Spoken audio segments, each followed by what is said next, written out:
días, buenas tardes, buenas noches. Les saluda Ivette Morales Medina, mujer mestiza ecuatoriana, comunicadora social, doctoranda del programa de posgraduación de la comunicación de la Universidad Federal de Río Grande do Sul.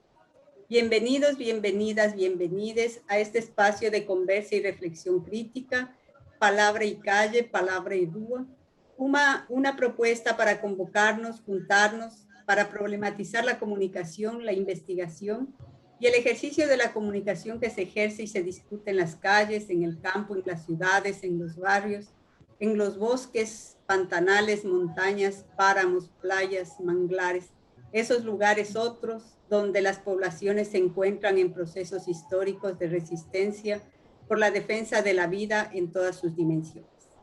En esta ocasión tenemos la posibilidad de conversar con Penélope Quero, también conocida como Inmotu. Ella es de México, bailarina, viajadora y tejedora de sueños. En esta ocasión vamos a reflexionar junto con Penélope la relación que ella encuentra del cuerpo en danza, en movimiento, con las problemáticas de la migración, a partir de sus experiencias personales y de búsqueda en el cotidiano. Bienvenida, Penélope. Muchas gracias por aceptar esta invitación.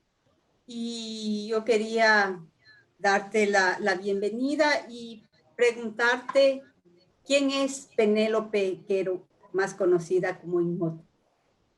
Bueno, primero que nada, muchísimas gracias, Ivette, por invitarme. Es más bien un honor para mí estar aquí compartiendo con ustedes el día de hoy.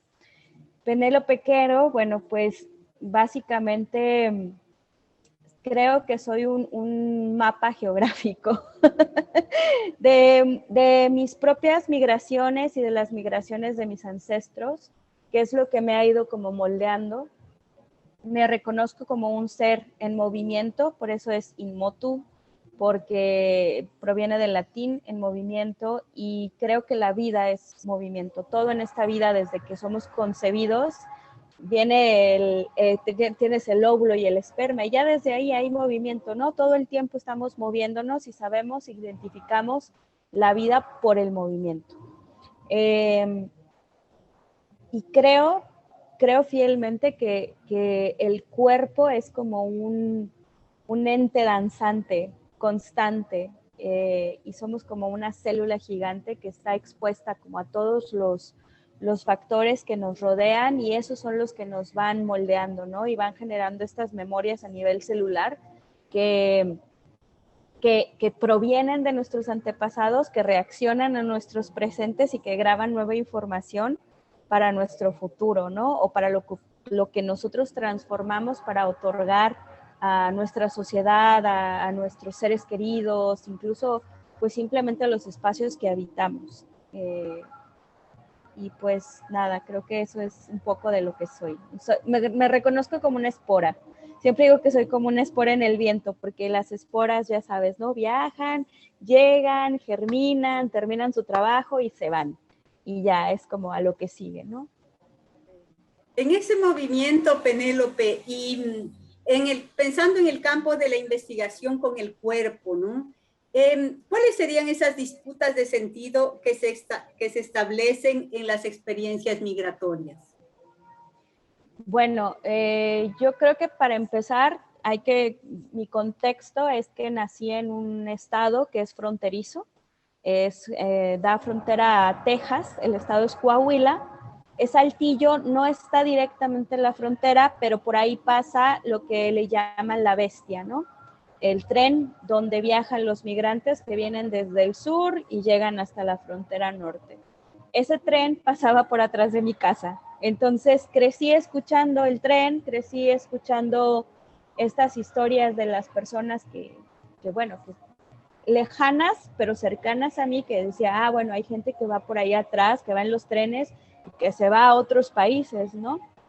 Era lejano y cercano porque evidentemente había una pared que separaba ese tren de mi casa. Bueno, eran como 3 casas, luego estaba la pared y luego estaba el tren. Entonces, bueno, en realidad era como separado y cercano al mismo tiempo.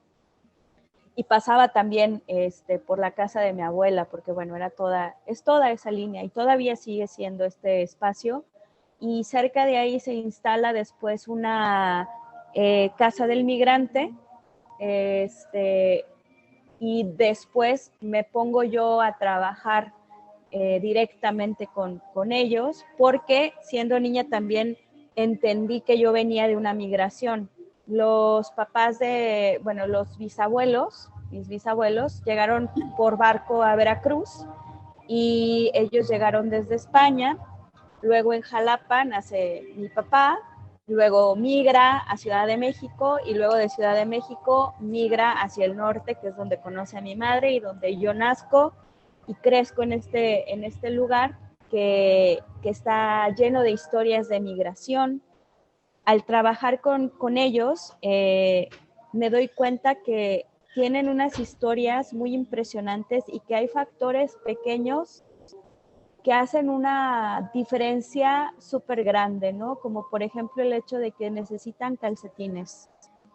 Si tú quieres dar algo, da calcetines, porque eso no puede uno dimensionarlo, pero eso puede evitar que le corten a alguien una pierna. Por las caminatas tan densas que hacen, y creo que ahí vendría yo mi primer movimiento corporal físico, el movimiento de caminar. Esta caminata con sus mochilas o sin sus mochilas, con hambre, con sed, pasar el desierto, pasar el río, la adrenalina que se genera en el cuerpo, el tener que correr, el tener que saltar de un tren en movimiento, como todas estas movilidades que están instaladas más en un orden de supervivencia. Más allá que de un gozo, es una supervivencia. El movimiento somático lo vemos más desde el gozo, ¿no? Cuando estamos en nuestra maravillosa clase de Feldenkrais o de, no sé, de la que quieras, llega este momento en el que nos instalamos y hasta cambia nuestro tono de voz y la respiración, ¿sí? Ese movimiento no, lo pondría más como cuando estás en la selva y viene el tigre y te va a comer, pues es toda adrenalina, es todo pulso, es resistencia a temperaturas tanto altas como bajas y a una fuerte voluntad de sobrevivir ese cruce sin ser atrapado. ¿Cómo se van constituyendo esas experiencias de sentido, ¿no? ¿Cómo se van instalando en los cuerpos y en los vestuarios y en las necesidades inmediatas, ¿no? Para sobrevivir. Qué interesante. Entonces, Penélope, ¿cómo se pensaría ese cuerpo desplazado que está en constante incertidumbre en un gesto político en la danza? Es decir, ¿cómo entendemos esa incertidumbre de la migración forzada a través de la danza? Bueno, la migración forzada, creo que es importante como denotar que hay diferentes tipos de migraciones, ¿no? Está la migración, la que yo le llamo nomádica, que es por mero gusto, como yo que ando de aquí para allá porque creo que estoy buscando algo y me estoy encontrando en esos caminos. Está la migración forzada, que es cuando hay situaciones, por ejemplo, de guerra, cuando hay situaciones que el país económicamente no puede darle soporte social a su población y entonces la desesperación es tanta que decides moverte porque o te mueves o te mueres. Es así de simple y es difícil entenderlo desde un contexto pues de una cotidianidad en la que vivimos, ¿no? Es muy fácil señalar al otro, descalificarle o incluso ponerle calificativos que ni conoce uno, ¿no? O sea, si tú le preguntas a una persona regular de una clase media alta, para hacer como una especie de clasificación, ¿qué piensa de un migrante? Pues la mayoría te va a hablar de calificativos negativos, que es ladrón, que es peligroso, que puede ser violento, que, ¿sabes? Como todo este tipo de estigmas que se tiene sobre el migrante, cuando en realidad no saben ni siquiera cuáles son sus situaciones y que la mayoría de ellos llega a trabajar, vamos a pensar en la migración de México o Sudamérica a Estados Unidos, llega a hacer labores súper pesadas y trabajan literalmente para sobrevivir ellos en donde están y soportar a sus familias, que tengan una vida mejor, que tengan estudio, que tengan una casa y que nunca van a volver. O sea, eso no se entiende tampoco. Ellos no van a volver porque el día que regresan a sus países o que son deportados, por ejemplo, de Estados Unidos a México y son salvadoreños, ellos ya no van a regresar más que arriesgando la vida y no van a volver a ver a sus familias. Ellos tienen que vivir todos sus duelos, todas sus pérdidas, todos incluso sus felicidades las tienen que vivir en un microespacio y lejano, porque no hay modo de que vuelvan a tener esto que nosotros disfrutamos de familia, de espacio, de ser legal adentro de nuestros países.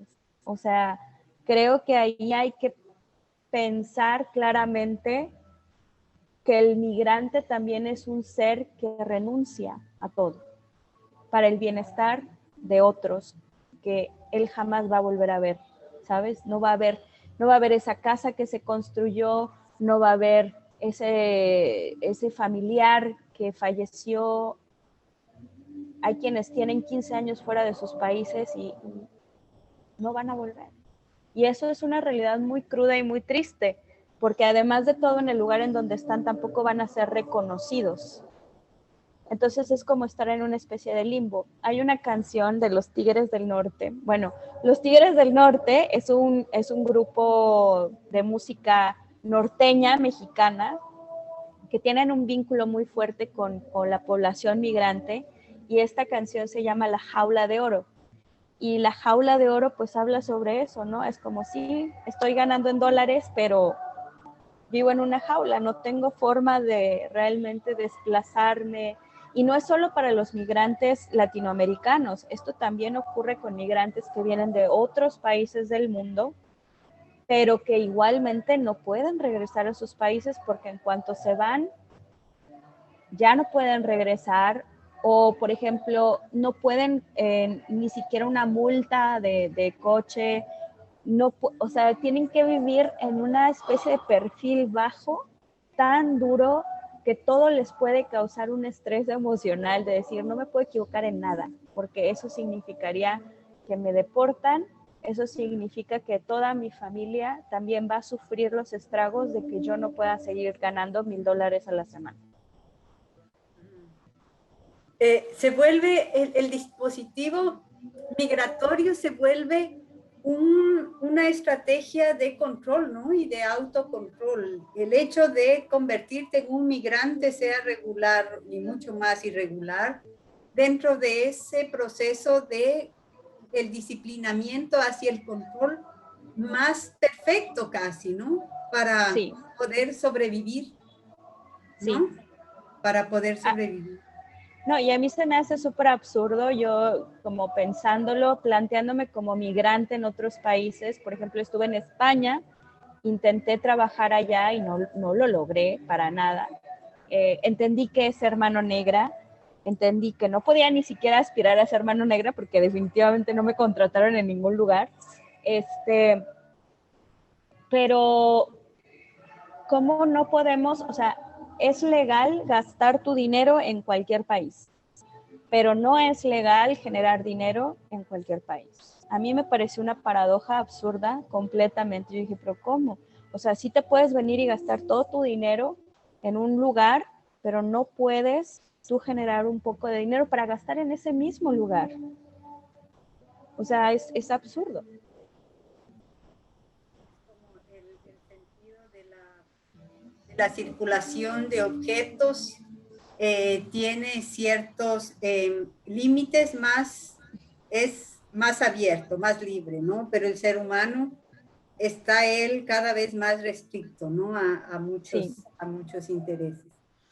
Y para ir cerrando, Penélope, pensando en ese ser humano que debería ser libre para movilizarse por todo el mundo como un derecho inalienable, ¿no? Sin embargo, vemos que esa no es la realidad que vivimos y que nuestros cuerpos y nuestros deseos son limitados a unas decisiones tomadas por las lógicas de frontera de los estados nacionales. ¿Cómo recogen los cuerpos esas experiencias? ¿Cómo tú ves que los cuerpos, porque son ellos finalmente, ¿no? Es muy impactante, depende de los niveles, ¿no? Porque también hay niveles, no es lo mismo que tu cuerpo sea atrapado en una frontera mientras corres en el desierto y te están apuntando con una pistola, que si te detienen en el aeropuerto. Ese es mi caso. Mi caso es que a mí me deportaron también, pero fue justamente en el aeropuerto, ¿no? Me detienen en el aeropuerto, me piden si tengo un boleto de regreso, no tenía un boleto de regreso y tenía solamente $5 en mi bolsa. Ellos hacen un registro, les parece raro. Además de eso, tenía sellos en mi pasaporte de países, pues, árabes. Y todo eso se conjuga en su cabeza y pues no, ¿verdad? Como decimos en México, se baja el cero y no contiene. Y me dicen, por favor, pase por este lado. Y fue una experiencia para mi cuerpo, personalmente, muy impactante porque te empiezan a enclaustrar. O sea, llegas al espacio más pequeño y luego te meten a un pequeño cubículo como de 2x2 y a la mesa está pegada al suelo, la silla también. Hay cámaras y la gente te empieza a cuestionar de una manera súper ruda y te dice, bueno, a mí me dijo, ¿no? Me dijo, nada más quiero que sepas que si tú dices mentiras, son 5 años en una cárcel federal. Cualquier mentira que tú digas será utilizada en tu contra, ¿no? Y te leen un statement de tus derechos. Y digo derechos entre comillas porque la verdad es que es más yo lo pondría como un acorralamiento. Es como tratan de hacerte tener un breakdown mental al punto de que básicamente te arrojes tú solo a decir ya, ¿no? O sea, llévame, enciérrame, no sé cómo explicarlo. Trataba yo de mantener mi cabeza tranquila, pero evidentemente mi corazón estaba al 1000 y trataba de no llorar, pero hubo un momento en el que, claro, te rompes, ¿no? O sea, yo iba a cuidar a una amiga porque ella acababa de tener un bebé, bueno, iba a tener a su bebé, había estado enferma de COVID, su familia no la podía ir a cuidar y al mismo tiempo mi abuelo había estado muy enfermo, evidentemente el mundo de las artes estaba colapsado porque estamos hablando de octubre del año 2020 y a mí se me hizo fácil decir, ok, bueno, tal vez voy y trabajo solo un mes y con ese dinero ayudo un poco a mi familia y cuido a mi amiga también y me regreso. Y pues no, error grande mío. Fue duro, fue una sensación también de impotencia personal muy fuerte, pues es que yo no vengo a hacer nada malo, de verdad. O sea, yo estoy muy consternada por mi familia, porque no puedo ayudarla, porque el arte está colapsado y no tengo en este momento un modo de generar un ingreso que sea lo suficientemente pues fuerte, ¿no? Para mi casa. Y no sé cuál, ya tenía casi 8 meses sin poder trabajar, entonces era como una desesperación mental terrible ver que mi abuelo iba decayendo, ver que no podía hacer nada por mi casa y en este sentido pude entender un poco esta sensación de los migrantes que justo se van por estas razones a trabajar a otro país, ¿no? Y que no es que tú quieras ni que quieras hacer nada malo, es que simple y sencillamente tu realidad te está sobrepasando y estás intentando hacer algo para no claudicar ahí, ¿no? Y me acuerdo que pensaba en la danza, justamente yo decía, a ver, ¿y aquí dónde está la danza, no? Aquí en este momento tan caótico, qué pasa en mi cuerpo? Y recuerdo mi gesto, grabar como mi gesto mentalmente, ¿no? Que era mi cabeza abajo, mis manos aquí y mis piernas sobre mis piernas, ¿no? estaba completamente aquí queriendo como encontrar una especie de protección y de fortaleza en mi cuerpo. Y claro que no venía para nada ni el ballet clásico, ni el contemporáneo, ni... Yo decía, claro, ese no es el tipo de danza que viene aquí ahora, pero sí viene el arte, pero sí venía en mi cabeza esta esperanza de transformar ese momento en algo que tuviera valor para compartir con otros, en crear una coreografía o en crear un escrito o en crear algo que se transformara desde ese momento y desde esas sensaciones corporales tan terribles y tan estrujadoras, porque podía ser una mezcla entre el dolor, la frustración, el enojo, la tristeza, el decir fallé también, o sea, no lo logré, voy a tener que regresar, me deportaron hasta Cancún, que ese es el final de mi país, o sea, y yo vivía en el norte, pues en esta frontera con Coahuila, o sea, y les dije, por favor, regrésenme a Monterrey, y no, o sea, no quisieron, me trataron como un criminal, me sacaron fotografías, huellas dactilares, me dieron un número, me llevaron hasta la puerta del avión, un oficial federal, con una especie de, claro, de generar una vergüenza, ¿no? O sea, yo decía, no voy a permitir que esto mine mi corporalidad, voy a abrirme y voy a caminar derecha, aunque esté por dentro que me está llevando la fregada. No importa, ¿no? O sea, que aunque tuviera la lágrima aquí, o sea, no.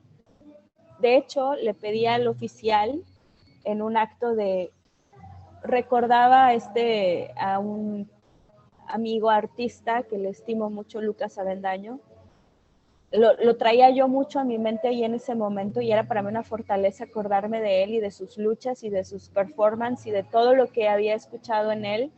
Y le pedí al oficial que me viera a los ojos un minuto. Le dije, yo solo le quiero pedir que me mire a los ojos un minuto. No le voy a decir nada, no quiero que me diga nada, solo quiero que me mire a los ojos un minuto. Y volteó, me vio 2 segundos y agachó la mirada y dijo que tenía mucho trabajo que hacer. Le dije, 30 segundos, oficial. No, tengo mucho trabajo que hacer. Le dije, míreme a los ojos. Le dije, no soy un criminal.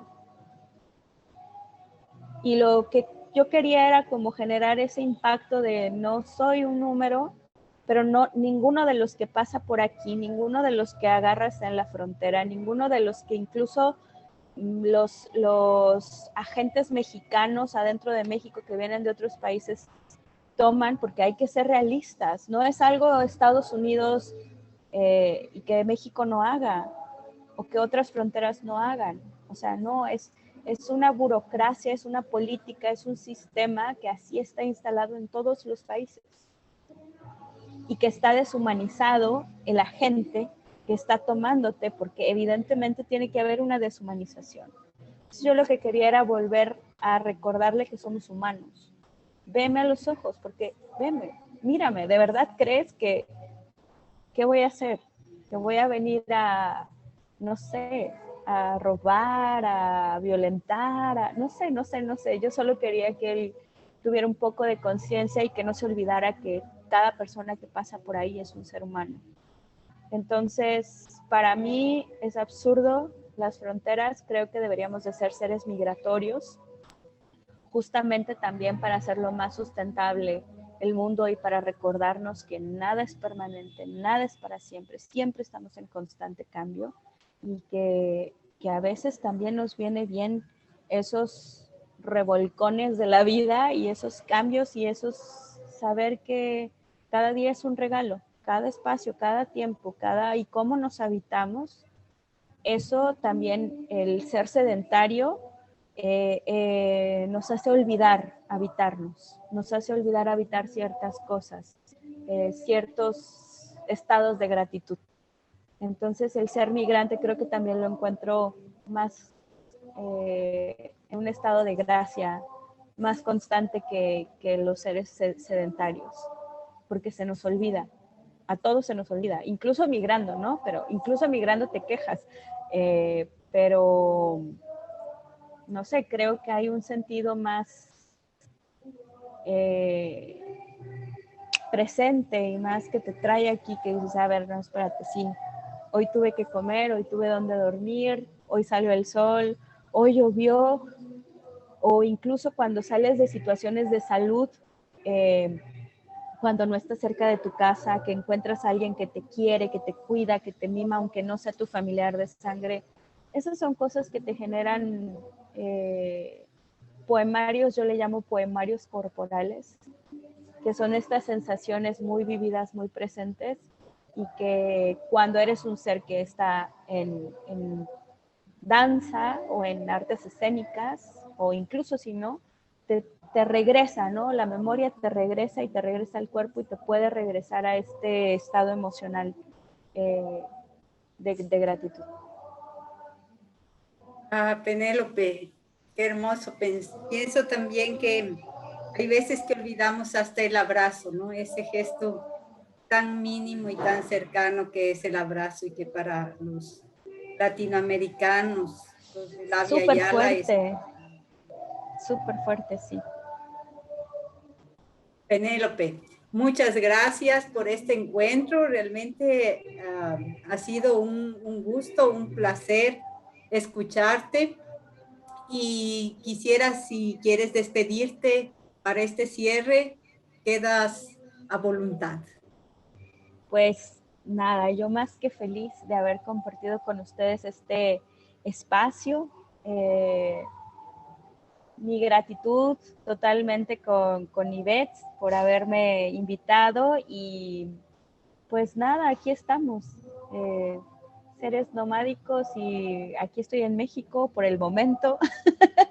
Me pueden contactar si quieren, por ahí me pueden buscar en redes sociales como Penélope Inmotu o Inmotu Dance en Instagram, y con mucho gusto aquí, en donde quiera que esté, tienen alguien que les puede platicar, echar la mano, yo qué sé, como decimos en México, mi casa es tu casa, y donde comen dos, comen tres, y los que emigramos sabemos que eso vale mucho. Muchas gracias, Penélope. Un placer inmenso conocerte y charlar contigo. Este ha sido un programa más de Palabra Calle, Palabra Ibúa. Muchas gracias y hasta el próximo encuentro.